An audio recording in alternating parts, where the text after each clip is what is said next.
Hey folks, see if you've ever had this problem. You're trying to eat a little healthier, but you're in the grocery store aisle, you're looking at packaging, nutrition labels, and they're so confusing, you don't know what's good for you and what's not.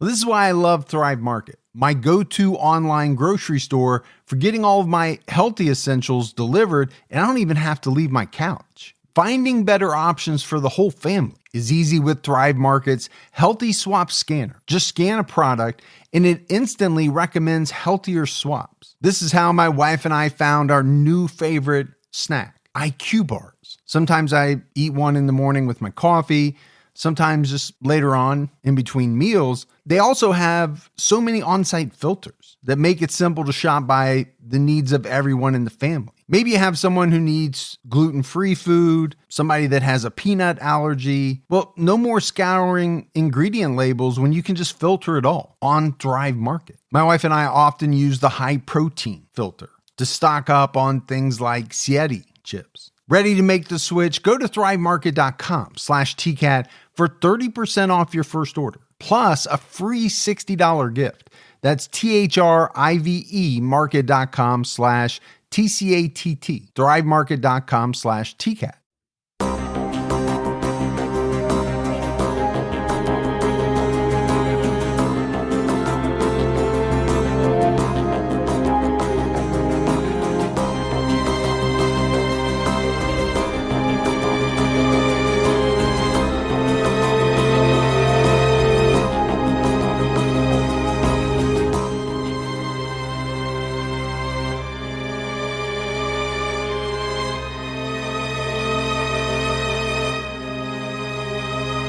Hello, everyone, and welcome to episode 321 of the True Crime All the Time podcast. I'm Mike Ferguson, and with me, as always, is my partner in true crime, Mike Gibson. Gibby, how are you? Hey, I'm doing good. How about you? I'm doing very well. Good. So the Super Bowl's behind us. Yeah.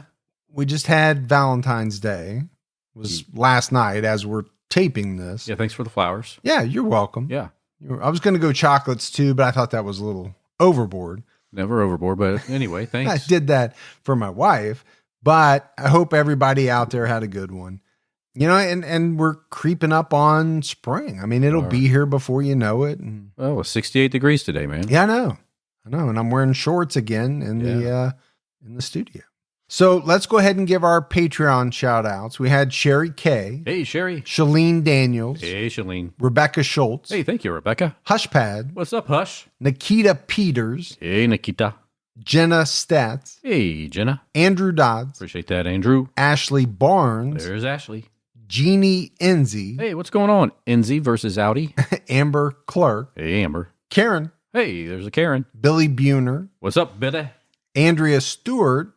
Hey, Andrea. Artemis. There's a name you don't hear that often. Artemis. No, I like it. Yeah. Hero Fever 99. What's going on, Hero? Anthony Juarez. Hey, Anthony. Annie White. What's happening, Annie? Pamela Solbakken. Ooh, so bucking. Crystal. Hey, Crystal. Jonice Eves Roberts. Like that. Eves Roberts. Yeah. Yeah. And last but not least, Mary Clisham. Hey, Mary. And then if we go back into the vault. How far are we going back? As far as we can, man. Okay. Every time. This week we selected Betty Winter. Hey, Betty. So we appreciate the new Patreon support, the continued support. We had a great PayPal donation from Deidre Whitaker. Thank you, Deidre. Yeah, thanks to everyone. Gibbs, right now on True Crime All the Time Unsolved, we have part 2 of our Jack the Ripper episodes. We do. And, you know, it's chock full, man. We're talking about suspects. We're talking more about the victims. Yeah. And, you know, it's one of those that you're not going to want to miss. I love it, man. All right, buddy. Are you ready to get into this episode of True Crime All the Time? I am, but first, let me just throw this out here.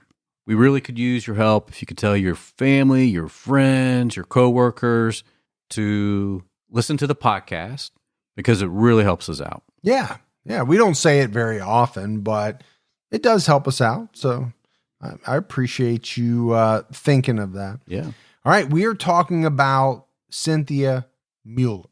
In November of 2012, 52-year-old David Mueller was found dead in his home in Prescott, Arizona.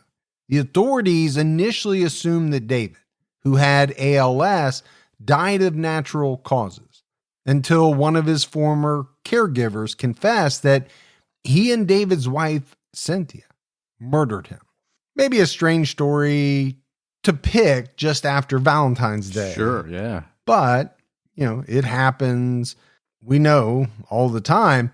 It's scary. It is. I've told you that many times. These are the ones that really scare me.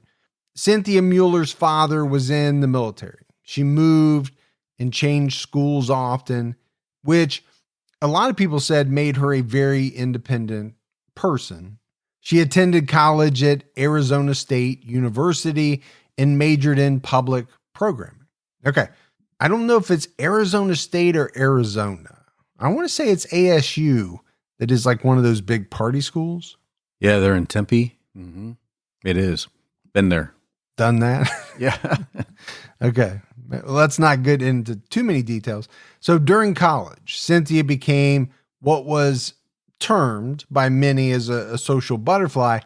And it was said it was because she just didn't have to move so often, right? She had done that her entire life. I think we've talked about it before. I have family that grew up in the military. Sure. They moved around a lot. It's tough. Oh, it has to be. Especially on kids because, all right, you're meeting people, you're making friends, and then what? A year, 2 years, you got to move on. Yeah, you got to say goodbye to them and try to find some new friends. And then you got to do the whole thing all over again. Well, now she's at college. She doesn't have to move. Denise Mueller, David Mueller's sister-in-law, told Snap that Cynthia was tall, pretty, and outgoing. In 1999, 35-year-old Cynthia was working for APS. She met a 38-year-old engineer named David Wesley Mueller. Cynthia and David quickly struck up a friendship. David grew up in Michigan. Eventually, he moved to Phoenix. Denise said that David was driven and very intelligent. His brother, Steve Mueller, said that David wanted to go to medical school, but switched to civil engineering. Steve told Snap that David wasn't a very social person. He occasionally dated in college, but he wasn't very interested in it. It sounds like he was more into his career. Academics, and then obviously that would then later lead into his career.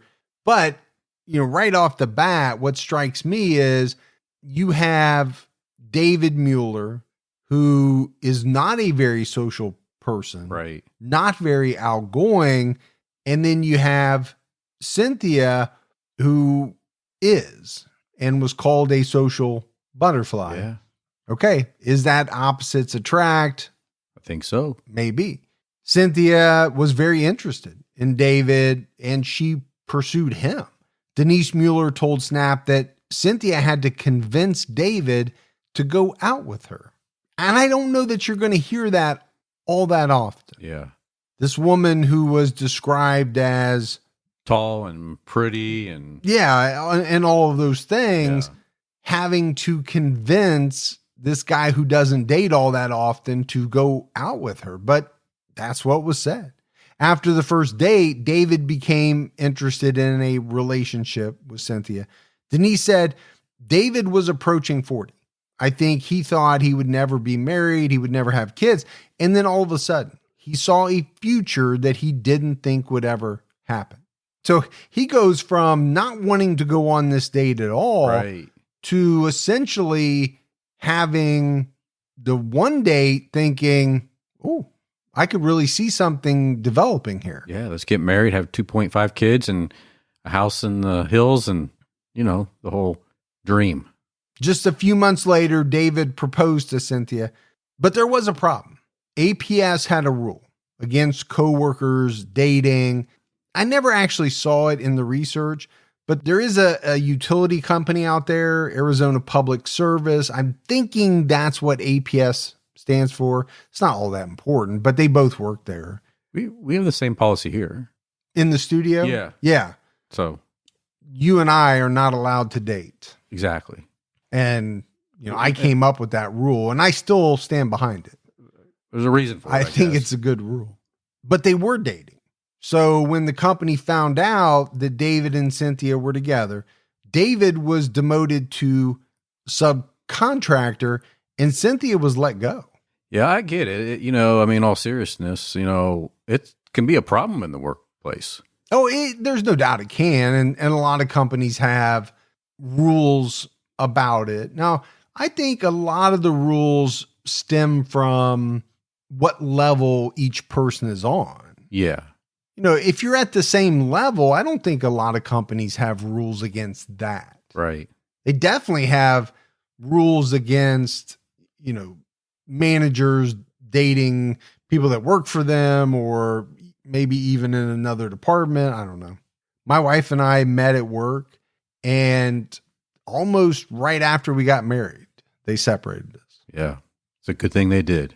At work? Yeah. Yeah, there was a lot of shenanigans. That's what I was thinking. Going on. A few months later, David got a job as a contractor at the Palo Verde nuclear plant in Tonopah, Arizona.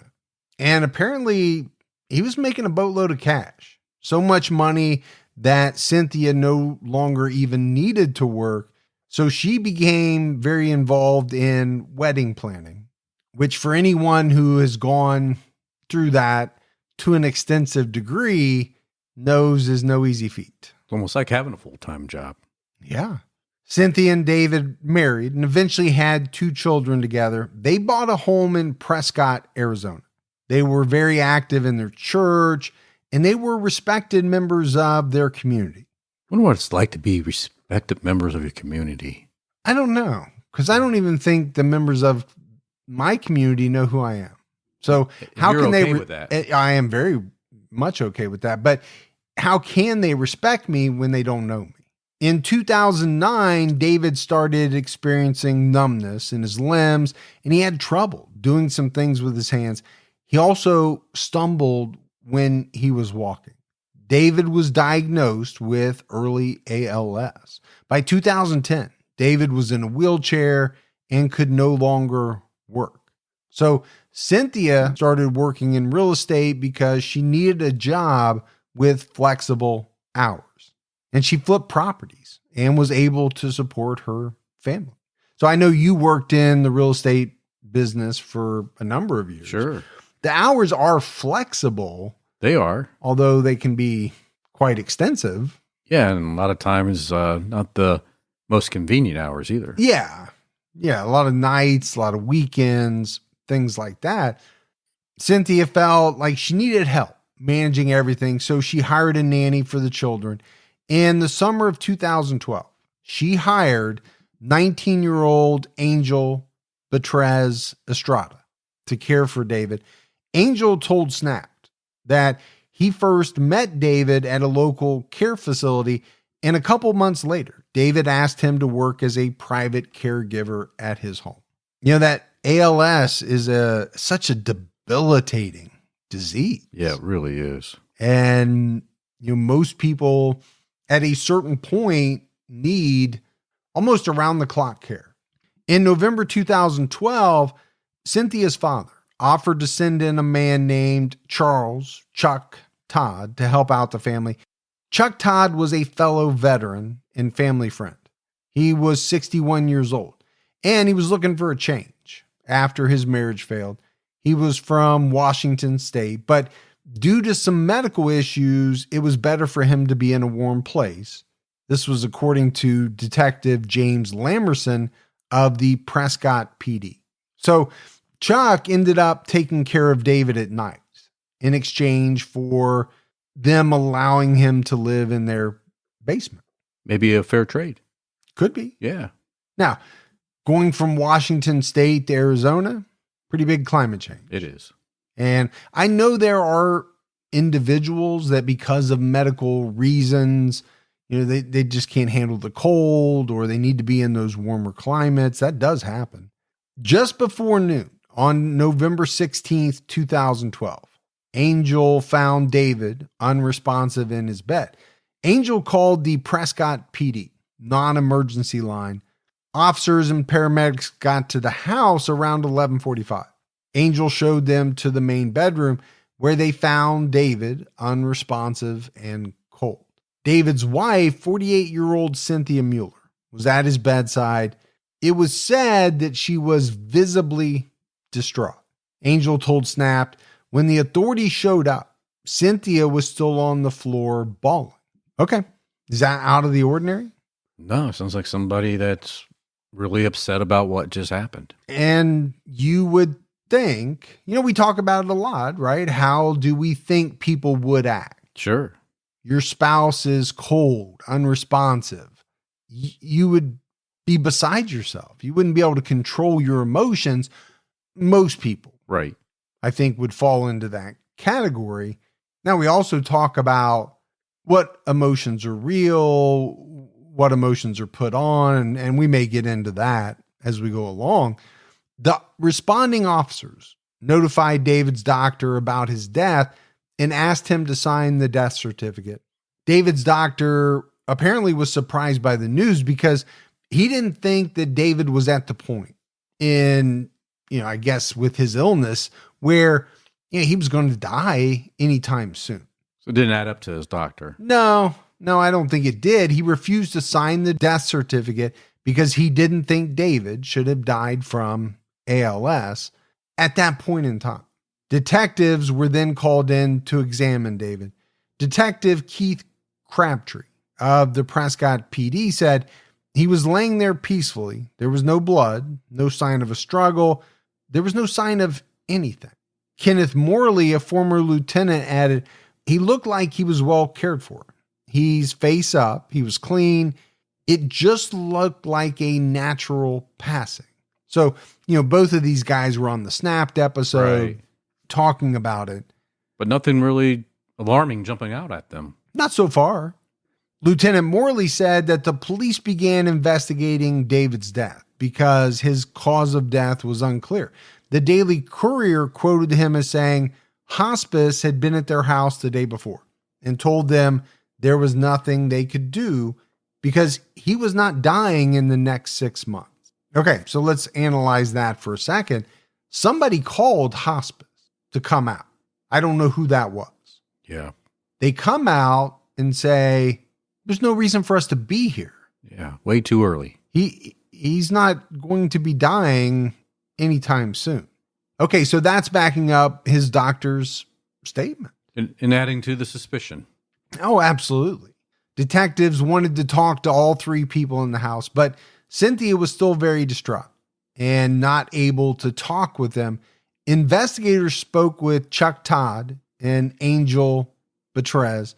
Angel explained his role as a professional caregiver. According to Snapped, when Detective Crabtree asked Chuck to explain his relationship to the family, he said he was a longtime family friend and was there to help out the family.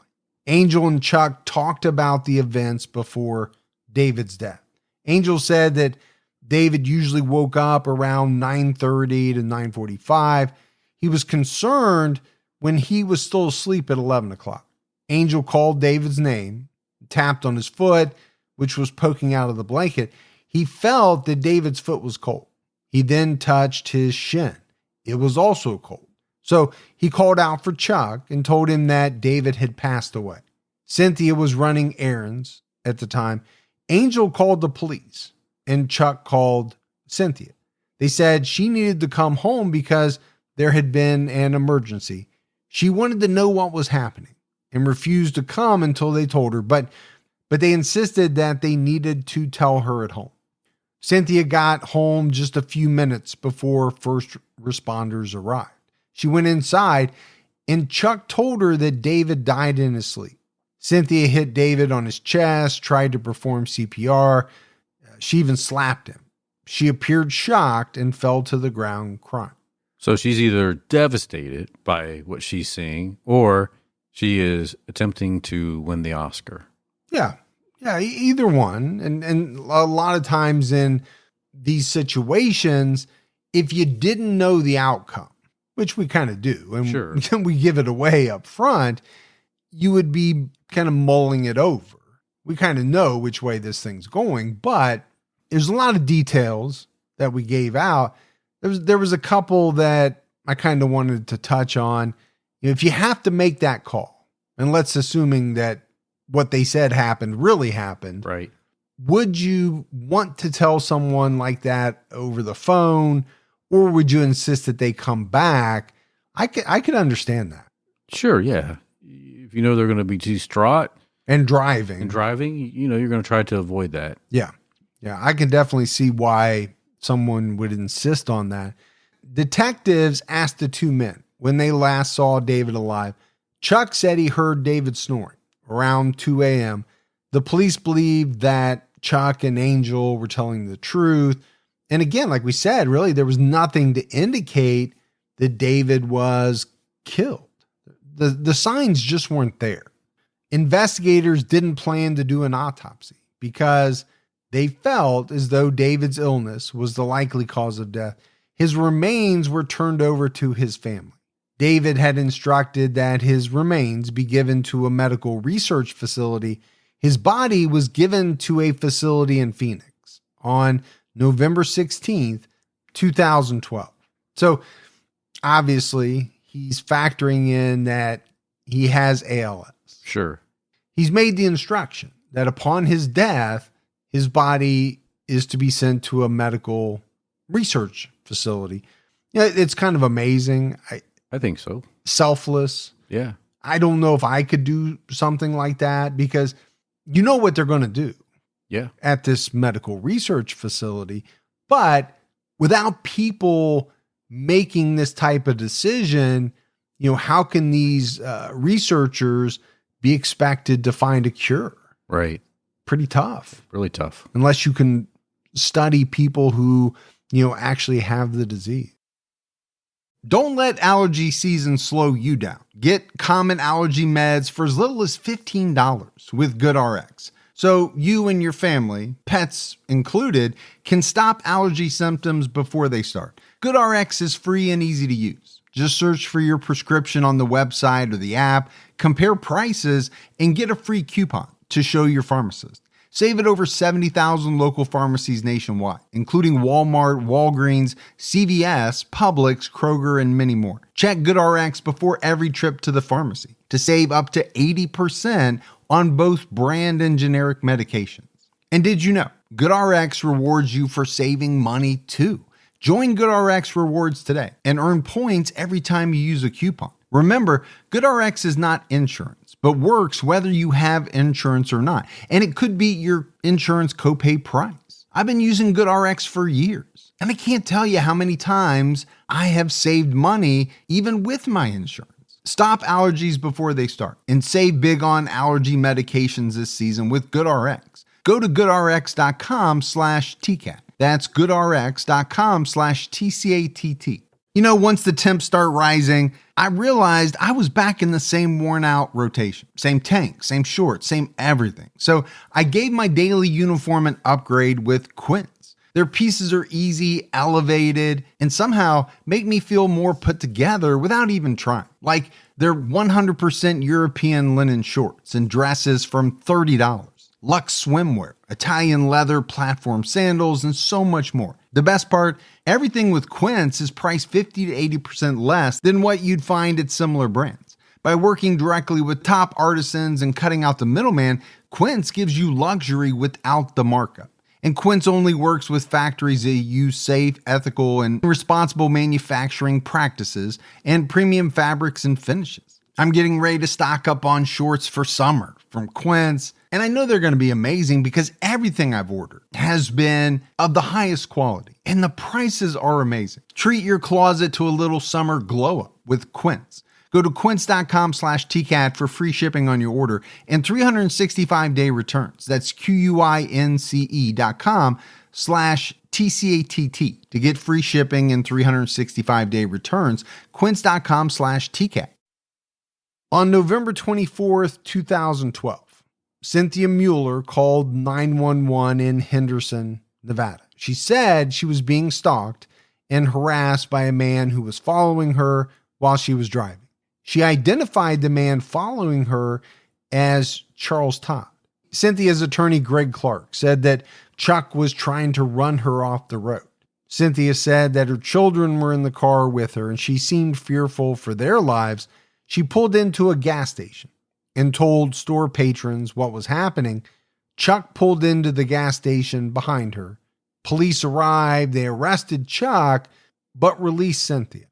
Within an hour of questioning, Detective James Lamerson from the Prescott PD received a call from the Henderson PD that they had Chuck Todd in custody.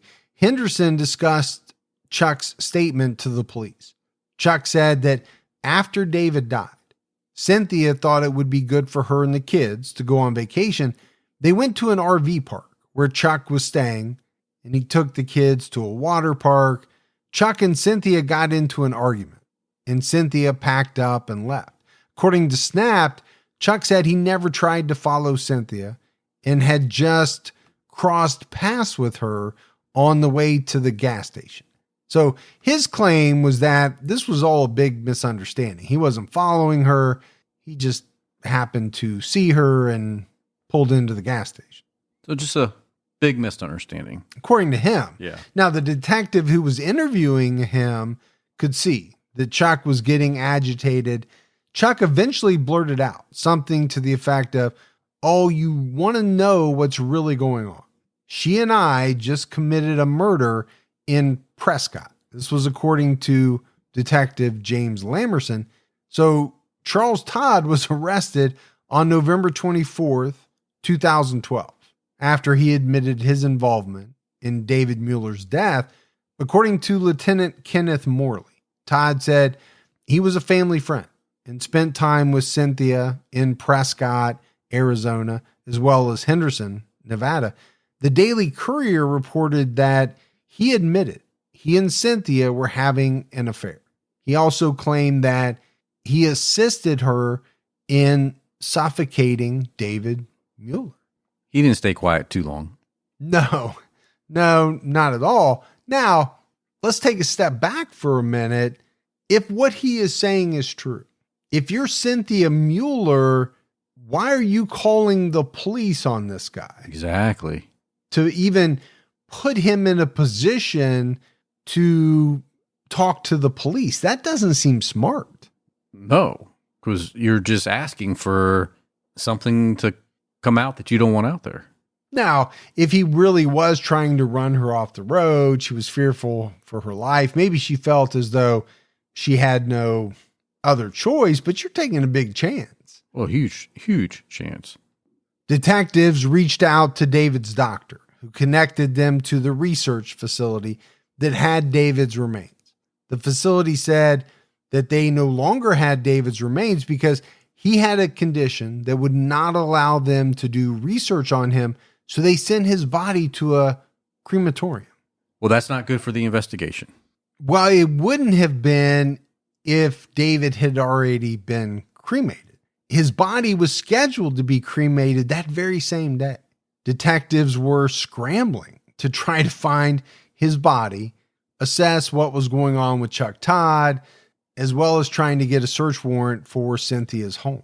And thankfully, they were able to secure David's remains. And this is, something that you have to talk about in any case, and it's timing. We're talking about them going out to try to find the body so they can examine it, so they can do some testing. And the body is scheduled to be cremated that same day they're there. Yeah. If a person says, you know what, let's go tomorrow, how big of a difference does it make in this case as it unfolds?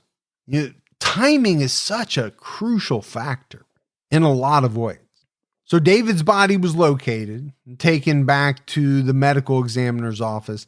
Detectives decided to speak with Cynthia, and they did what was referred to in the research as a ruse telephone call. So they had a detective pretend to be a representative from the research facility. This person told Cynthia that he saw David's body, and it seemed as though he had not died from natural causes. The detective said that he believed Cynthia was the one who killed David, and if she didn't pay him, he would go to the police. It's a good attempt at a ruse. I always like the things that, police try to come up with. Okay, this one's a little out there. I love the ones where they catch people by saying they're a winner, they've won something. Oh, I love those. Yeah. All they have to do is come down and, claim their prize. Well, there is no prize. There's a set of handcuffs waiting for them. Cynthia didn't fall for this, and she just ended up, hanging up the phone. A judge then signed a search warrant for the house. Cynthia told the police about the call. When they got there, she was taken to the police station during the search, and she spoke with Detective Lamberson. During this conversation, she kept directing everything towards Chuck Todd. She talked about meeting him at the RV park that she just left. She said that Chuck was married and around her father's age. She thought he was nice, but didn't really think about him until her dad suggested that he move in. According to Snapped, she was excited to have help. But once Chuck got there, she claimed he was coming on to her and alluded that they were going to be a couple. Detectives tried to ask her if Chuck killed Todd so that he could have her all to himself, but Cynthia wasn't really answering their question. About 2 hours in, Cynthia told Detective Lamberson that she heard Chuck say he strangled somebody. When Lamberson repeated this back to her, she said, "Yeah, and I think he said he strangled David." When asked why, she said, "Because he loves me. He told me." Okay. These interrogations are always interesting. Sure, yeah. And most of them kind of go down the same way. The beginning is, "I don't know what you're talking about. I have no clue. I wasn't there. I wasn't involved. I don't know nothing." And then it's like eventually, for whatever reason, people wear down. Yeah. Or they just start to see the writing on the wall that they're not going to be able to talk themselves out of whatever it is. Right. I always think that most people believe that they're smart enough and crafty enough to be able to talk to the police and give them something that's going to make them go away.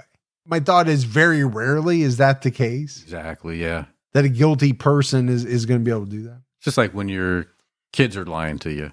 You know that eventually you're going to get to the bottom line, but you got to go through that little dance at first, and eventually you get where you need to be. I actually think that's a great comparison because I think in a lot of kids' minds, they think they're going to be able to fool you. Yeah. But very rarely are they able to do it. Cynthia ended the interview after making this statement. On November 25th, the medical examiner performed David's autopsy. The ME determined that David did not die from ALS, but the cause of death was inconclusive. However, in December 2012, the Daily Courier reported that the autopsy results were consistent with Charles Todd's story. A doctor's report and the autopsy indicated that David's ALS was not terminal.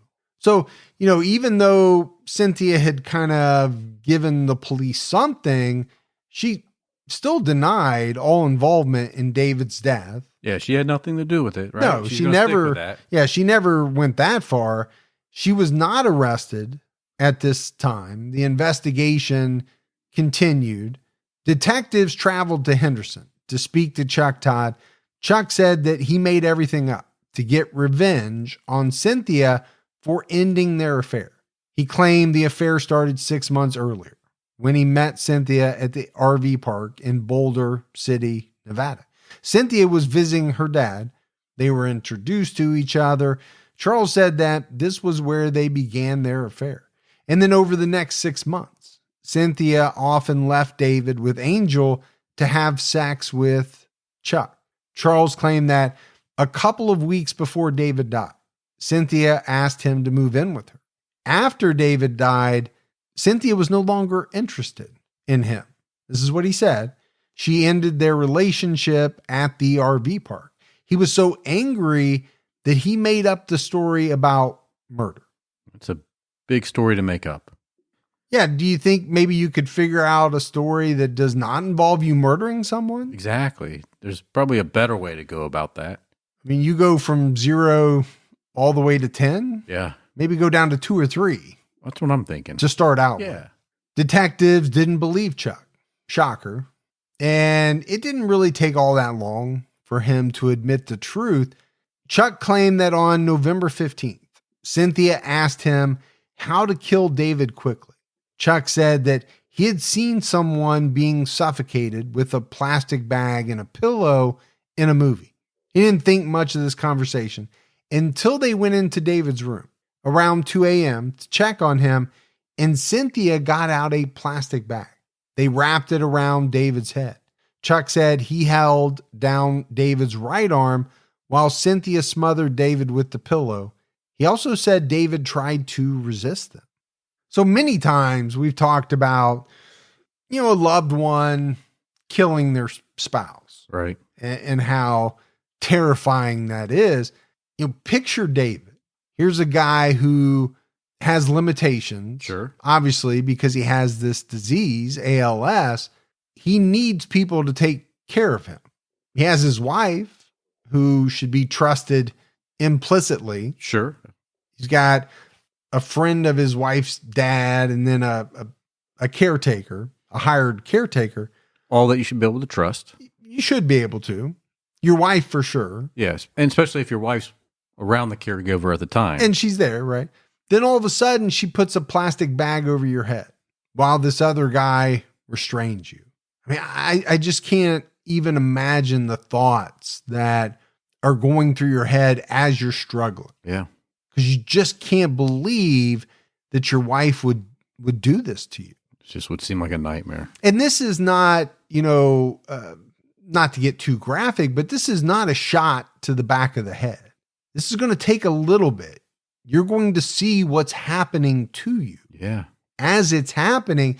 And it's a plastic bag. You're going to be able to see your wife. It's her. Chuck said the affair had been going on since March 2012. But when David died, Cynthia refused to continue seeing him and said that she wouldn't need him anymore. During his confession, Chuck said he wasn't going to be the fall guy. So I think, again, you have to talk about the actions of Cynthia Mueller. Okay, you coerced a guy, 15 years your senior, right, to do something that you wanted done. Maybe sex was involved. Sounds like it. They had a relationship, whatever it was. But then what you wanted to happen, happened. And then all of a sudden you're going to say to this man who knows everything that happened, you know what? I don't need you anymore because the deed is done. It almost seems cliche. You see things like this, or you hear about stories like this where somebody is invited into some plot, and then once the dirty deed is completed, they no longer want them around. And that person turns on them, and they're always surprised when they turn on them. Yeah. And you got to think, why would you be surprised? Why would you turn on them at that moment? If you're going to turn on them, if you want them out of your life now, maybe wait a while, Well, and, maybe she thought there's no way he's going to tell because he's not going to implicate himself. Yeah. But when he gets in trouble with police and things start going down, what's the first thing he's going to do? He's going to say, hey, I'm not taking the rap for this by myself. Right. According to Detective Lamerson, Chuck was under the impression there was a lot of money coming his way.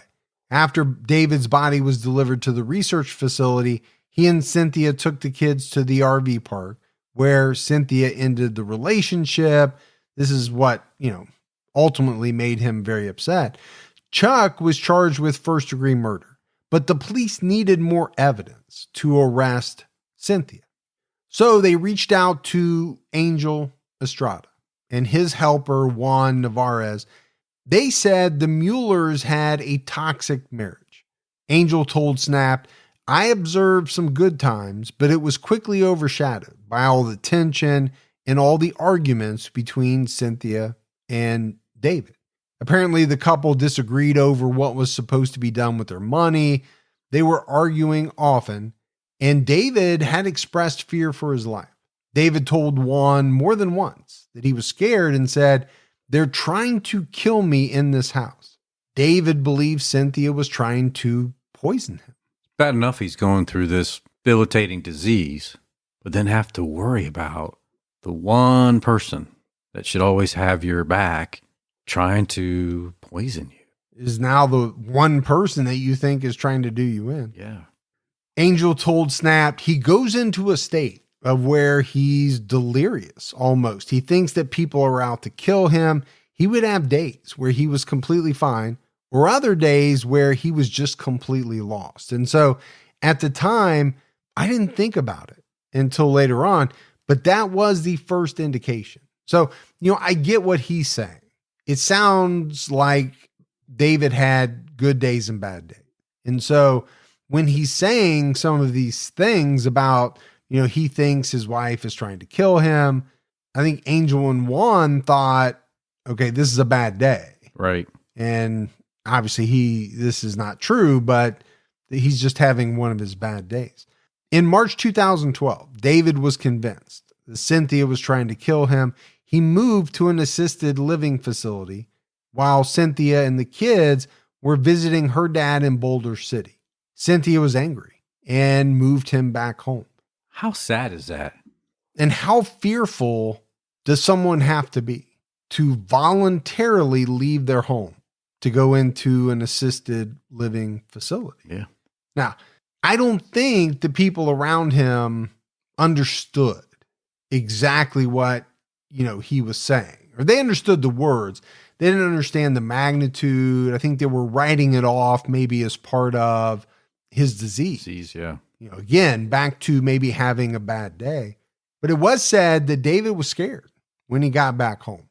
According to Snapped, Angel said that when Chuck Todd showed up, he noticed what he called the open sexuality between Chuck and Cynthia. And to him, he thought it was crossing the boundaries. A couple of weeks before David was killed, Angel was talking to Cynthia, and she asked him a disturbing hypothetical question. If you were to murder someone, how would you do it? Well, that's a red flag.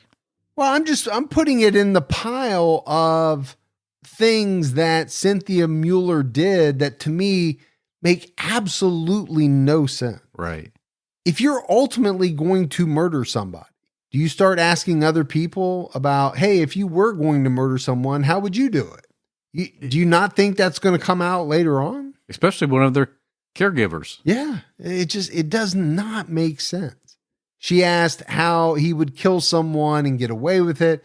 According to former Lieutenant Morley, she came back with, and I think kind of in a lighthearted tone, well, what about smothering him? So now it's not just hypothetical. You're asking questions about how it ultimately ends up happening. That's just dumb. Even the smallest step forward can make a big difference in your financial future. When you open a Chime checking account, you're one step closer to a better financial future with no maintenance fees, fee-free overdraft up to $200, or getting paid up to 2 days early with direct deposit. Making progress has never been easier. I think we've all been in that position where we've had an overdraft. Well, with Chime, you can overdraft up to $200 with no fees. That's amazing. And they have over 50,000 fee-free ATMs. Make progress towards a better financial future with Chime. Open your account in 2 minutes at chime.com/TCAT. That's chime.com/TCATT. Chime feels like progress. Banking services and debit card provided by the Bancorp Bank N.A. or Stride Bank N.A., members FDIC. Spot me eligibility requirements and overdraft limits apply. Fees apply at out-of-network ATMs. MyPay eligibility requirements apply. Credit limits range from $20 to $500. $2 fee applies to get funds instantly. Crime checking account required. Go to chime.com/disclosures for details. True Crime All the Time is sponsored by BetterHelp. Folks, therapy can feel like a big investment, but Let's think about the state of your mind. It's just as important as your physical health. Traditional in-person therapy can cost anywhere from $100 to $250 per session, which adds up really fast. But with BetterHelp Online Therapy, you can save, on average, up to 50% per session. With BetterHelp, you pay a flat fee for weekly sessions, saving you big on cost and time. And you get quality care at a price that makes sense and can help you with anything from anxiety to everyday stress. Your mental health is worth it, and now it's within reach. I've used the BetterHelp service for years. And I love the fact that, I can connect with a therapist in a comfortable spot in my home on my laptop. With over 30,000 therapists, BetterHelp is the world's largest online therapy platform, having served over 5 million people globally. Your well-being is worth it. Visit betterhelp.com/TCAT today to get 10% off your first month. That's BetterHelp, HELP.com/TCATT. The police learned more about David and Cynthia's conflicts over their finances. Detective Lamerson told Snap that Cynthia became extremely angry when she received the first bill from the assisted living facility. So, according to him, if there was a cataclysmic event that really started to down spiral, that may have been it right there. Now, anybody who has had someone in their lives in an assisted living facility knows they are very, very expensive. Yeah, they could be $4,000 up to $15,000 a month in the States. Yeah, I mean, they obviously there's a wide range, but they're not cheap because you're paying for around the clock care, nurses, meals, lodging, all of it. Detectives looked into the family finances and learned that David and Cynthia were struggling with their mortgage, bills, and credit cards. Their main source of income was the proceeds from David's life insurance.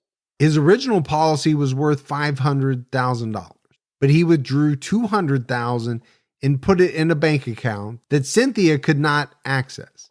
He was using this money to pay for his treatment.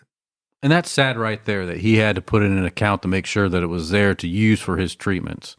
Well, I think it shows you the level of distrust, what was going on in their relationship at that point. Just the fact that he felt as though he needed to do that.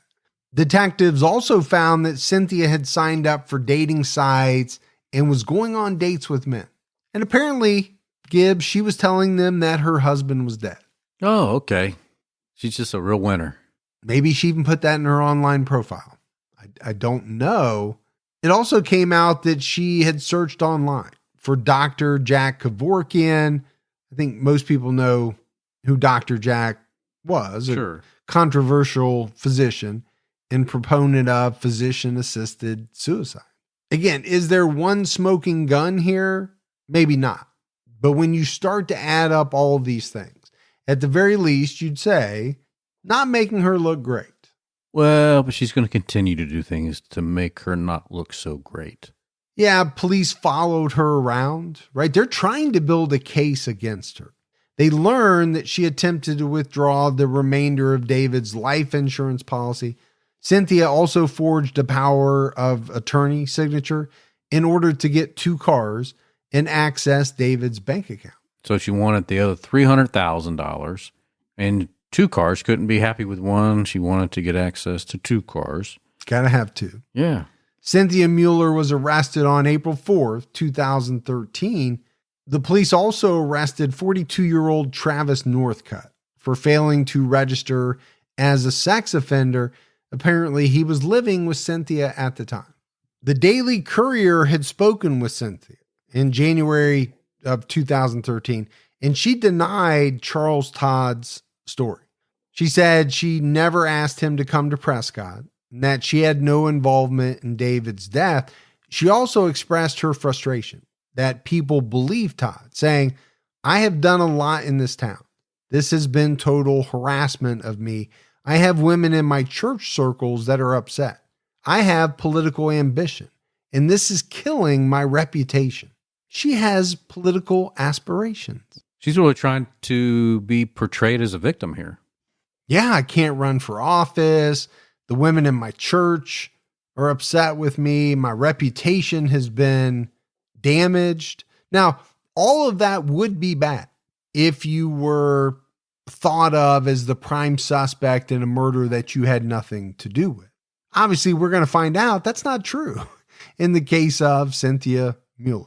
Lieutenant Morley said Cynthia was arrested after an investigator found additional information and evidence that linked her to David's death.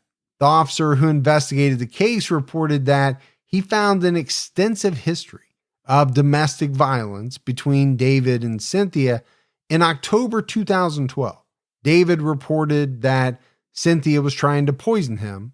There was also an ongoing Adult Protective Services investigation about David's care and treatment. So I'm going to add this to the list of things as well for Cynthia.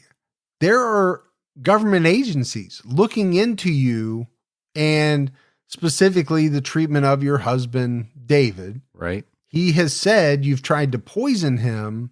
All of this is of record. And so, it makes it even more confusing that, she would think she'd be able to get away with something. I just don't understand it. I think she really believed she was going to find a way to be cleared of all this. Or that it would just never come back on her. Yeah. Nobody's going to talk. Nobody's going to figure it out. Both Charles and Cynthia pleaded not guilty to first-degree murder on May 12, 2014. A judge ruled that Cynthia Mueller was competent to stand trial after having a mental health evaluation. On December 10th of that year, Charles Todd pleaded guilty to second-degree murder in exchange for testifying against Cynthia.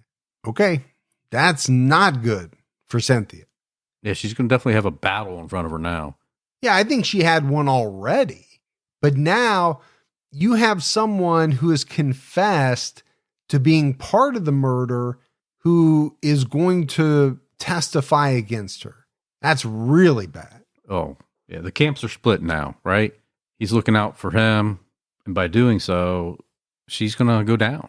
Well, and let me go back to, some of these things I said I was putting in a pile. These things that she did that would ultimately come back to bite her. Ending the relationship with him right after David was killed. Yeah, if she just would have been patient and not broke the relationship off right away and slowly broke it off, maybe they would have never got the body, would have been cremated. Maybe he would have calmed down and been okay with just some type of ending of the relationship. Oh, maybe she would have gotten her hands on some money and paid him. Yeah. We're not trying to tell people how to get away with stuff. I'm just pointing out these things that she did that really led to her downfall. And ultimately, Chuck Todd taking a deal to testify against her. According to KSL, Cynthia cried in court as Charles described how he helped Cynthia suffocate David. He said Cynthia freaked out and ran out of the bedroom, which left him to clean up. After Judge Jennifer Campbell accepted Todd's guilty plea, she considered different defense motions, including a motion to suppress Cynthia's online dating activity. Cynthia's attorney, Greg Clark, argued that this information was irrelevant, but prosecutor Steve Young said it was relevant because Cynthia told people that David was dead before he actually died. Campbell said she would make a ruling after she examined the evidence. And I'm always fascinated when we get trial information.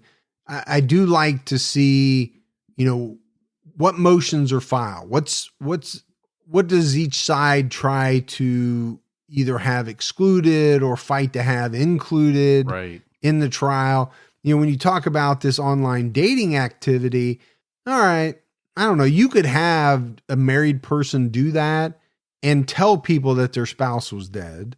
To me, that's not a Perry Mason moment.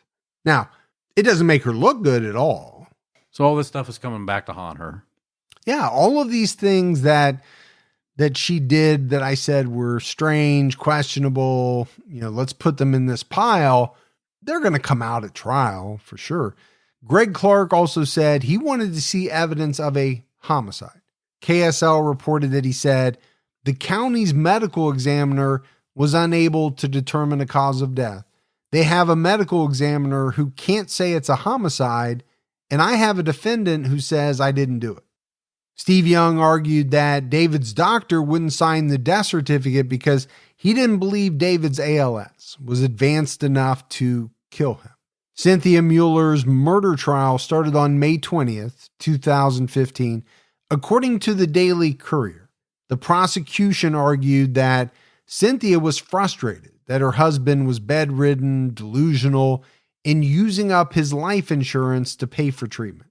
Deputy County Attorney Steve Young stated that Cynthia approached Chuck Todd and said, David's going to die anyway. What can we do to speed this along? Such a cold person. Man, that is a cold-hearted thing to say. According to Chuck, Cynthia asked him to help take care of David, and a few days later, she said he was dying. She asked, how could they make it quicker? Chuck suggested that they suffocate David by covering his face with a plastic bag and pillow. AZ Central reported that according to Steve Young, Chuck wanted to have a real relationship after David died, but Cynthia decided she didn't need him anymore. We talked about that. And so, to me, now you have kind of a scorned lover type scenario. Yeah. This Chuck Todd was doing something illegal. He knew it was illegal. He thought at the end of it, he was going to have a relationship with this woman with whom I'm sure he was enamored. Oh, of course. And she basically said, nope, don't need you. We're done. Did what I needed you to do. Now I'm moving on. Yeah, it's basically, I got out of you what I needed, and now I no longer need you.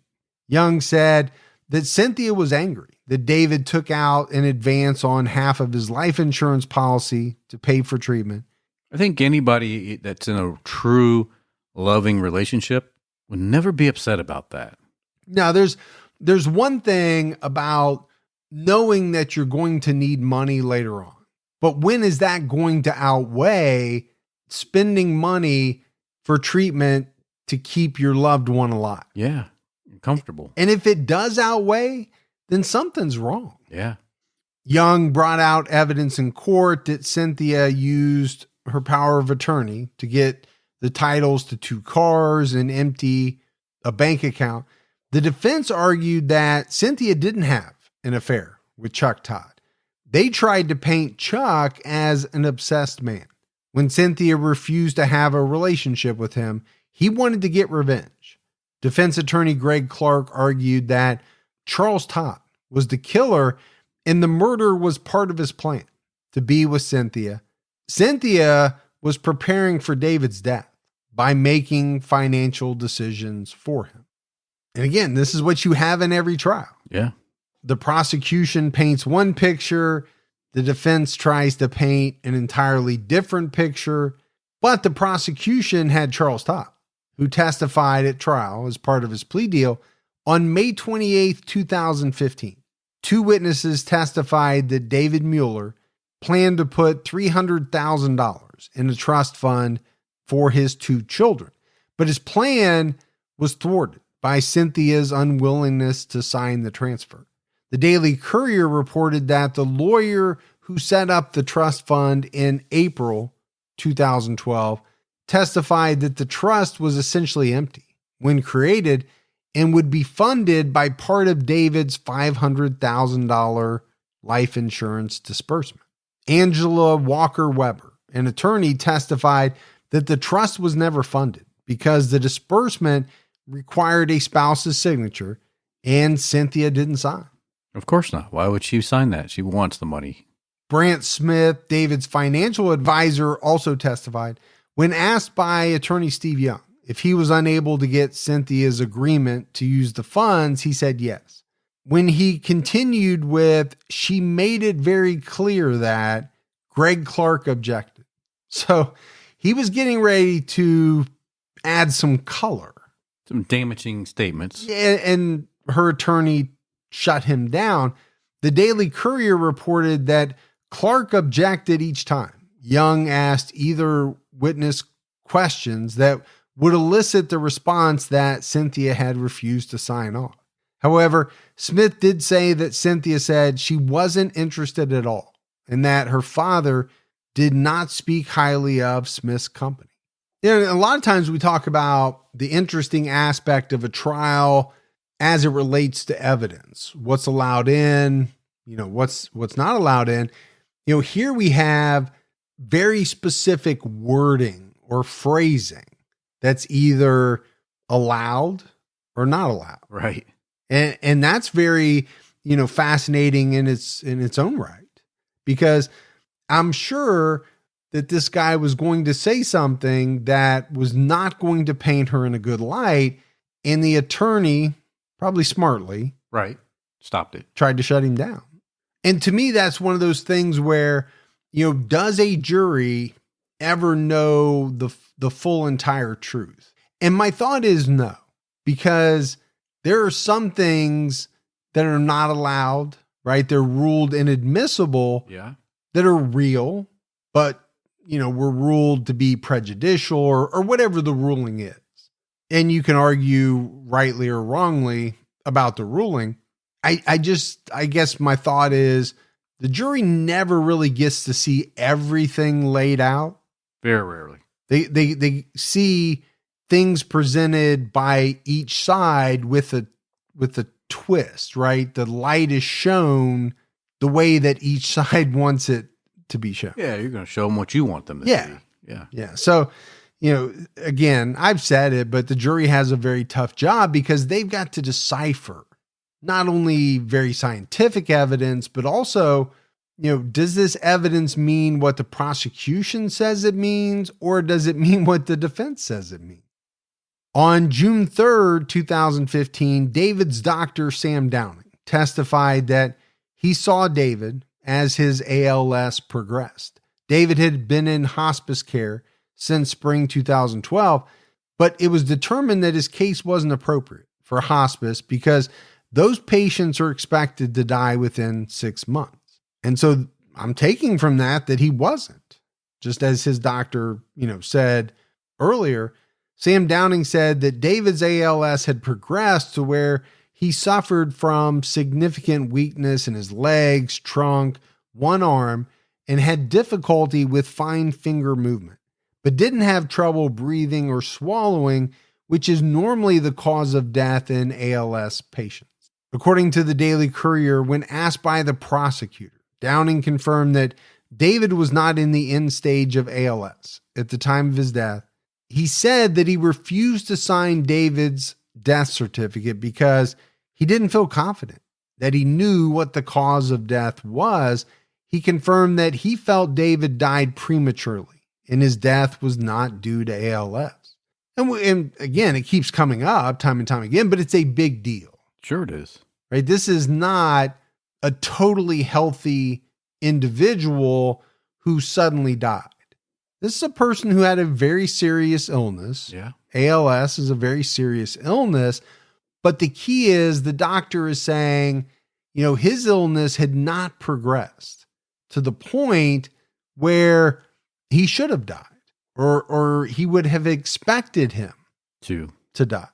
In answering a question, Downing said that a natural death was possible due to things like a blood clot, heart attack, or stroke. But he said, these would have shown up in the autopsy.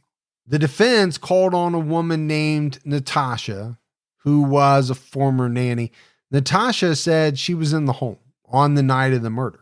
Todd and Cynthia were in the garage smoking and drinking wine. Cynthia became extremely drunk and fell down in the hallway. Natasha helped her into bed. She said that she stayed in Cynthia's bed with her all night. The defense proposed that Todd killed David on his own in an attempt to earn Cynthia's love. However, Chuck had testified that Natasha was asleep and he and Cynthia went to the room together. It can't be both. It can't be both, right? So the jury's hearing both.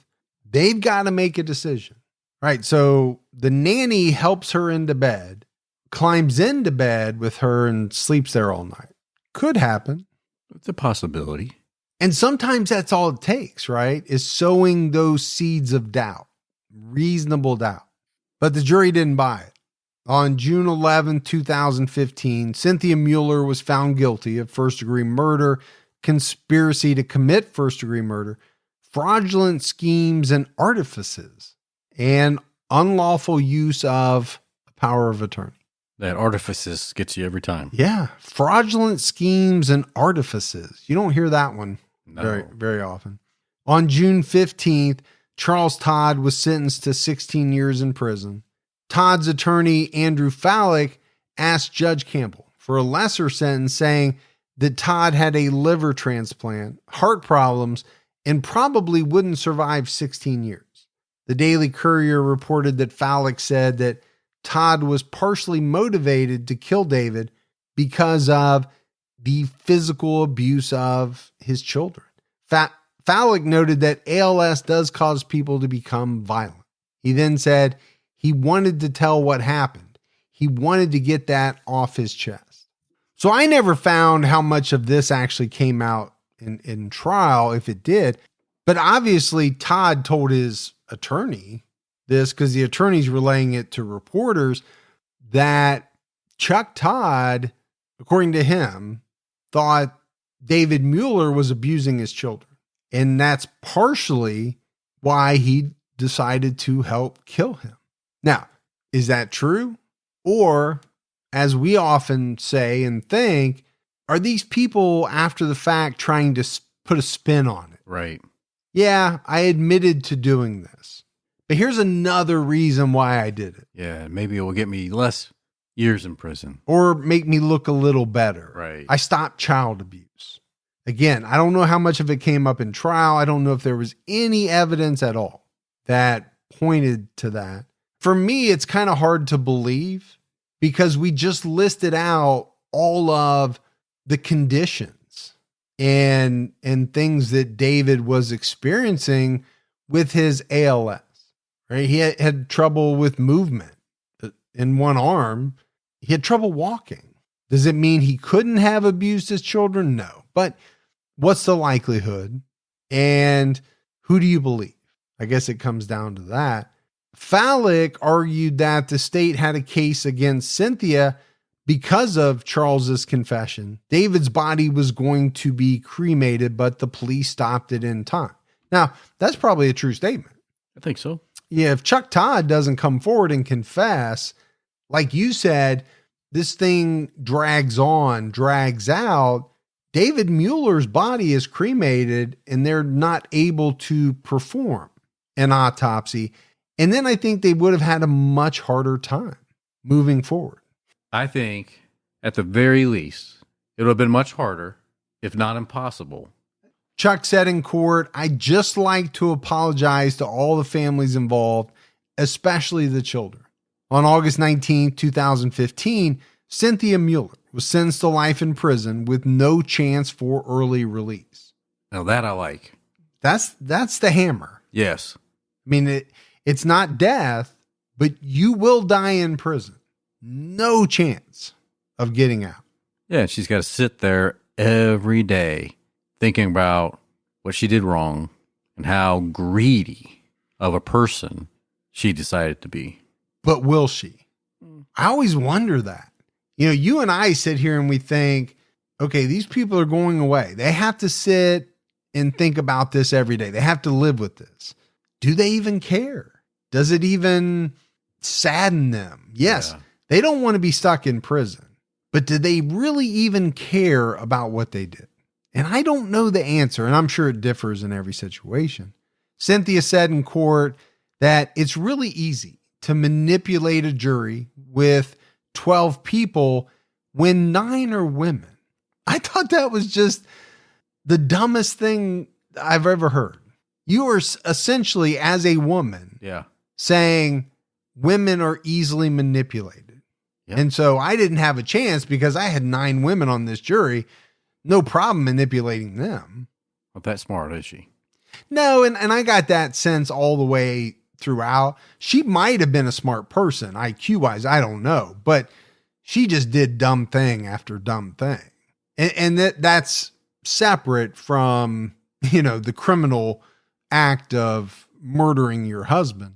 She claims she and her children were victimized by the ignorance of late stage ALS. And then she called Chuck Todd deranged, saying, I have been exploited, I have been used and abused by this man. When Cynthia said, now I have to go to prison. And what? Wait for an appeal? There was no reason for me to kill my dying husband. The judge responded, a jury of your peers disagrees with you. They listened to your version of events and they determined that they didn't believe you, which I think is an awesome statement. Yeah. She's basically saying, I got dealt a bad hand. I got, railroaded. Right. Chuck Todd lied on me. And the judge is saying, hey, these people heard all your stuff and they called BS on you. Yeah. Charles Todd died in prison in December 2016. Per the Arizona DOC website, Cynthia's appeal was denied in 2017. She argued that she was deprived of her right to testify, and the court erred in admitting unfairly prejudicial testimony and erred by reading jury questions aloud in open court that weren't supposed to be answered by the witness who was testifying. So obviously the appeals court didn't agree with those arguments. No. Cynthia Mueller still denies having an affair and also denies murdering her husband. That's all right. She can do that. Well, and there's really no incentive for her to come forward now, especially if she still has appeals left to go. Yeah, and I'm sure she doesn't want her kids to think negatively of her. But do you think they don't already? I mean, obviously that would cement it. Sure. If he came out and said, yes, I had the affair. Yes, I murdered your father. Right. But she's in prison for the rest of her life for murdering him. So can't imagine there's a lot of Christmas cards and well wishes from the kids. The murder of David Mueller is another example of how money can motivate people to do horrible things. And we've seen it time and time again, right? There's that old saying, money is the root of all evil. I don't know if it's the root of all evil, but it's the root of a lot of evil because people do things for money that astound me, shock me. And sometimes not big dollar amounts either. Yeah, I mean, it's all shocking regardless of the amount. Sometimes it is a little more shocking when it's $1,000. Yeah. Somebody's paid $2,000 to murder somebody. $2,000. Yeah. Go get a job at McDonald's. You don't have to kill anybody. Make the curly fries at Arby's. I love curly fries. Yeah, you do. I do. But again, that's when you talk about money, there's no doubt that for some people, it clouds their judgment to a degree that, most of us can't understand. No. We all like money. Who doesn't like money? Of course, yeah. You want money. You want more money. You do. But most people aren't willing to cross any line. Now, they might bend a line here and there, but they're not going to murder somebody. They're not going to, commit some crime that's going to land them in the pen. Right. But then there are others, whether they are so desperate or so greedy that they don't even care about the line. No, they'll do anything they can to get that money. Yeah. Yeah. It's shocking sometimes. And based on statements from people involved in the case, it really does seem as though David Mueller spent his final months living in fear of his wife because I think he knew that she was after his life insurance money. It's really a shame because he's living in fear of what the disease was doing to him. And struggling with that. Yeah. To then have to worry about one person that you should never have to worry about doing terrible things to you. I mean, that disease is horrible for people who have a great family structure around them, but he's going through it and then also keeping one eye open because he thinks his wife is trying to kill him. Yeah. And ultimately he was right. That's the sad part about it. But that's it for our case on Cynthia Mueller, barring some, wacky appeal decision. And I don't know how many appeals she'll get. You don't get as many with life, right, as you do with the death sentence. But barring something, outrageous happening in the court system, this woman's going to die in prison, and I'm fine with that. The fact that she'll never get out, I'm totally okay with. Yeah. I think what you have to make the determination on is, are you okay with the sentence for Charles Todd? Now, I know he died. He didn't spend that long in prison because he died like a year later. But 16 years, is that enough? I mean, people, will have to form their own opinion on that. But if that's what it took to get the guilty conviction against her, and it might have been, then it is worth it. And it might have been. You're absolutely right. We got some voicemails. You want to check those out? Yeah, let's hear them.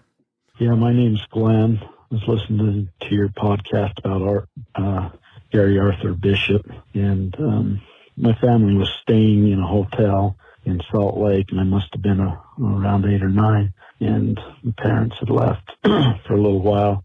Got a knock on the motel door. I was there by myself and my 2 littler brothers, and he was trying to give us some comic books and trying to get into the hotel. For some reason, he turned and walked away. I really didn't know who it was. It was just strange. A few years later, I seen his face on the news when they had caught him, and I realized that it was the same guy. And I'd never told anybody about this, but yeah, it was a pretty interesting experience. Still kind of sticks with me. Anyway, thanks for your podcast. Enjoy them quite a bit. Thanks. Bye. Well, I've said it before, but we always love when people, call in with stories like this. They're scary, right? This kind of brush. Yeah. With a killer. It was close too. It was. It's scary because you think in the blink of an eye, that scenario could have gone very badly. And, he said, well, later on when I figured it out, it was scary. I bet it was. Sure. I think it would be for anyone. Hi, Mike and Gibby. My name is Janet, and I am in Denver, the Mile High City. I was just listening to one of your older episodes. I actually joined Patreon maybe a month ago now.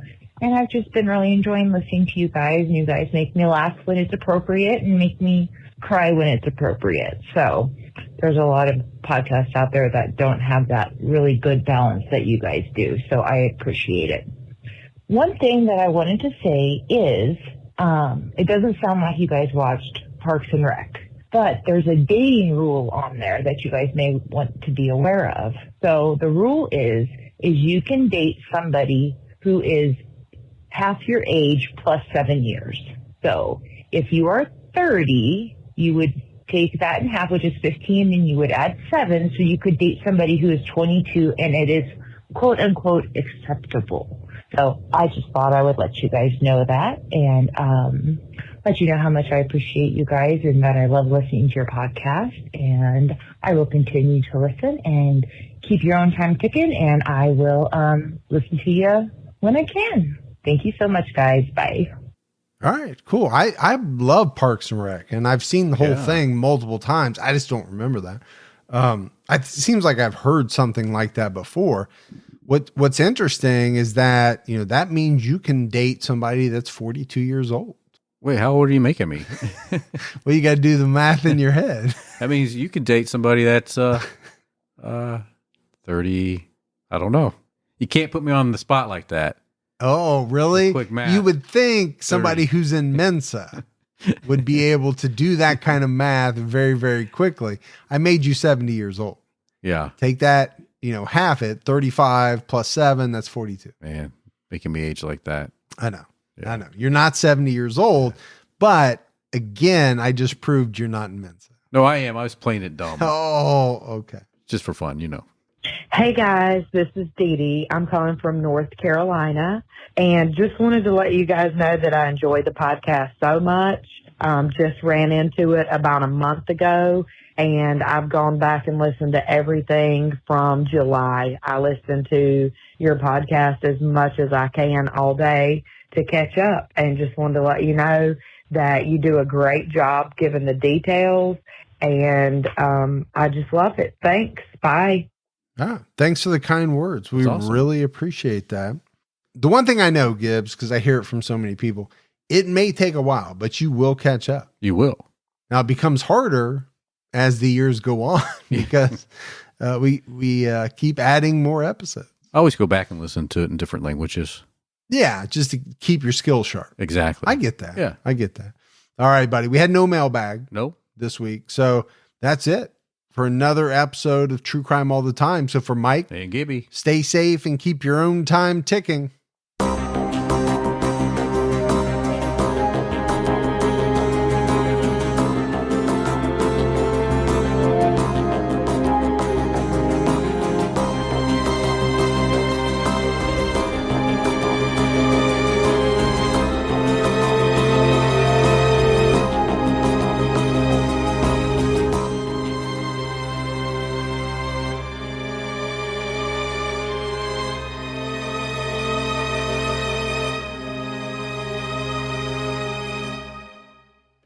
Inspired by the hit Wondery podcast Against the Odds comes the gripping guidebook, How to Survive Against the Odds, Tales and Tips for Animal Attacks and Natural Disasters. This might just be the most important book you'll ever read. Go inside life or death situations where everyday people survived nature's most extreme scenarios, and learn how you can too. In these tales, you'll hear about the grit, willpower, and know-how needed to endure shipwrecks, alligator attacks, earthquakes, and more. You'll learn from experts, including top doctors, about what happens to your body and mind in life-threatening situations. Plus, important tips on what to do, and equally important, what not to do when faced with a situation that is truly against the odds. Go to survivalguidebook.com to pre-order How to Survive Against the Odds today and get the perfect gift in time for graduation and Father's Day.